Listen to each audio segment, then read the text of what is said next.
In the coaster community, I feel like roller coaster theming gets looked over a lot more than it should. I mean, good theming and storytelling can turn a mediocre ride into one of the best in the world. So I've compiled a few coasters that are just on a different level than most when it comes to theming.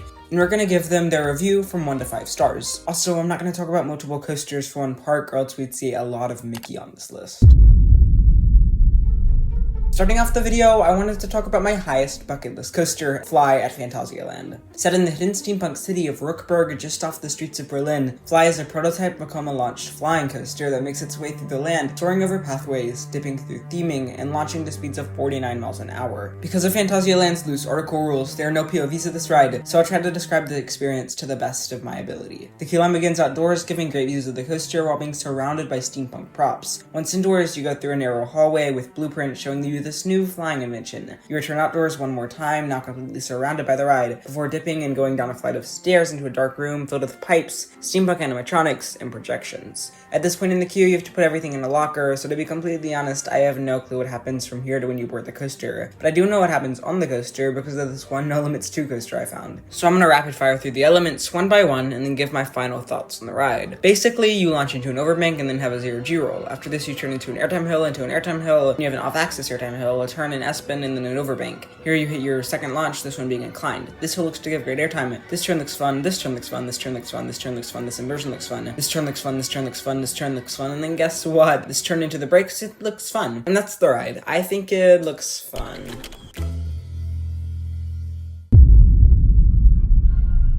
Now to talk about a ride that I've actually been on, Hagrid's Magical Creatures Motorbike Adventure is up. Set in the Wizarding World, Hagrid's is an intimate multi-launch family coaster that takes you on a journey through the Forbidden Forest with plenty of surprises along the way. The story goes, you're a part of a group of muggles that Hagrid has agreed to take on a motorbike tour into the Forbidden Forest. Along the way, however, the motorbikes take over and lead you to places you probably shouldn't be. The queue begins with an outdoor section, giving both great views of the ride, as well as great views of Hagrid's hut. Once entering the ruined castle, you go into a circle room with nets and lighting hanging from the ceiling. From this you enter a corridor and then a large castle room with tons of clutter. The next room seems to be a place where they store the eggs, which is definitely an interesting choice, but still cool. After this you go through a large winding rock hallway and you make it to a well-themed storage room. From here you go into one last room where Hagrid rides his bike on top of you, and then you enter the station. Your experience begins with a right-hand turn into the first of 7 launches. You have an S-bend that sends you into the second launch, here where you pick up speed, doing a few curves going into Hagrid's hut. The third launch follows, which leads you to a pretty long coaster section with a ton of fun elements. You then have another launch and a helix. Okay, so the rest of the ride after this is very spoiler heavy, and I'm not one to ruin your first ride. So if you really want to know, the full POV will be linked in the description. But basically, to sum the ride up, it's one of the most complete coasters ever with tons of unique elements and some incredible theming.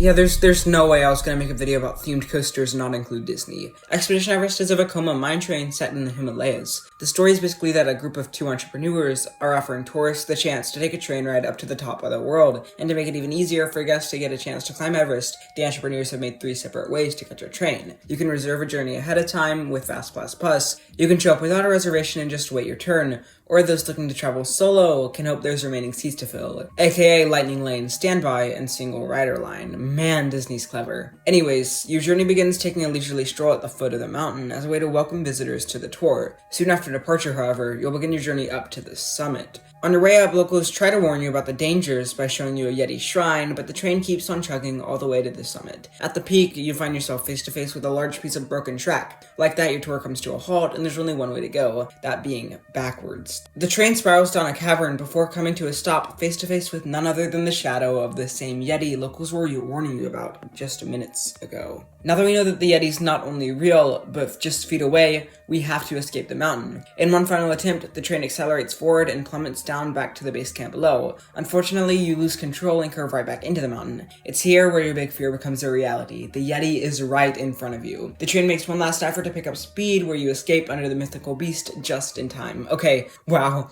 I know this wasn't supposed to be like a ranking, but Disney's really good at storytelling, and I think I have my final review.